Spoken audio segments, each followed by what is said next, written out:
guys, this is Blacklist of the Abyss, and you're watching my review for Naruto chapter 678. Alright, and this is an even simpler chapter than last week. It's incredibly simple. There are only three parts to it, really. The first part is Sasuke just saying he should take command of Team 7 because he's the only one that can actually do things. Um, now that Infinite Tsukuyomi is in effect. Um, I'm sure Sakura haters are going to love to see, and they're going to continue to hate, which makes no sense because they're probably the same people who said that Sasuke sucks because he doesn't make sense, and he turned good when he really didn't. I don't know why people think he turned good. If Danzo is good, then I guess that means Sasuke is good, but your definition of good clearly isn't the same as mine. Um, like they're the same people who hate on Sasuke now they're gonna flip flop just because he's making fun of Sakura now and act like like just because it's Sasuke, all of a sudden his opinions are always right now.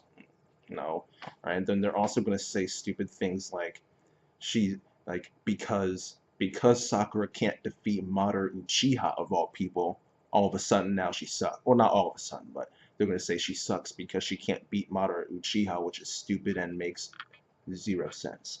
All right. Like I said before, Sakura is a doctor. Doctors aren't useless, therefore Sakura isn't useless. All right, it's common sense. It's basic logic. All right, and it's just, I'm sure people are gonna make fun of it. I just sooner or later I'm gonna make a video about it. I probably said this before, but sooner or later I'm gonna make a video about it, just setting people straight because this irrational hate it's gone too far.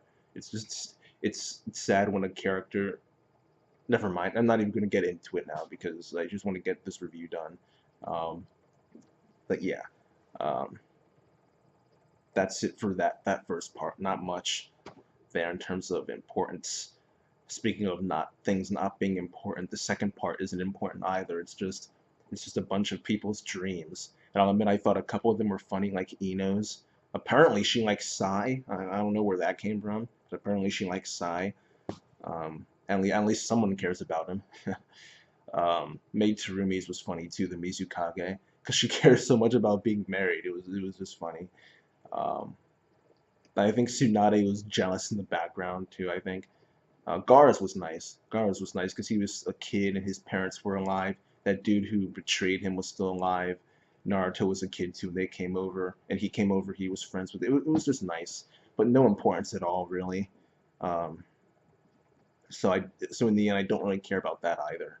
The only important part in this chapter is the last part where Black Zetsu betrays Madara and turns on him, and reveals that it's not Madara's will that Black Zetsu has; it's Kaguya's. All right, so yeah, Madara he, he ends up getting the Obito treatment, and all I can do about that is just point and laugh at.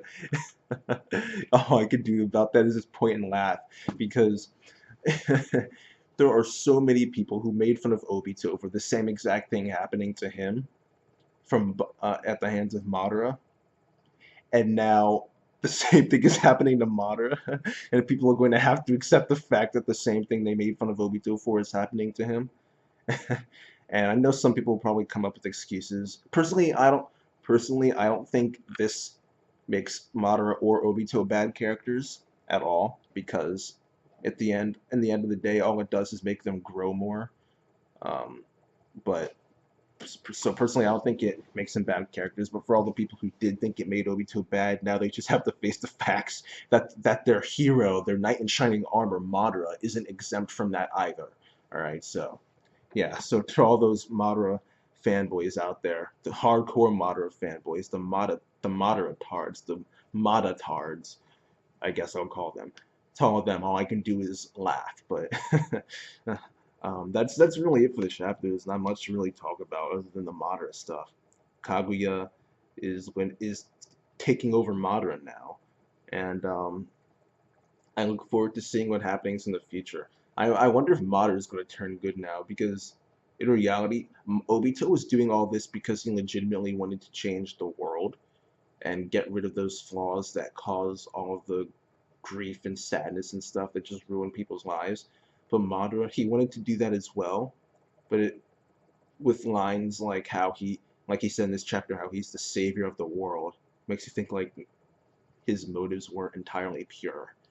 So I don't know if he'll turn good after this, because in the end, he doesn't saving the world isn't the only thing that he wanted. He wanted to be the guy who saved it. He wanted to be the savior of the world. So um, I don't think he'll turn good after this, but you never know. It's shonen, so yeah. Um, I just saw Pito essentially become a good guy and turn face. So I don't I don't put anything past shonen nowadays.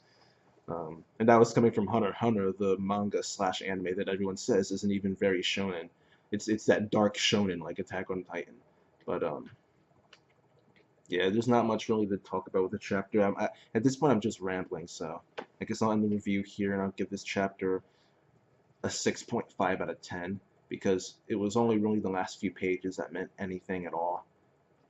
And those were important to the plot, but the rest of the chapter wasn't. So I'll just give the chapter a 6.5 out of 10, and that's it, you guys. Rate, comment, subscribe, and I'll see you guys next time.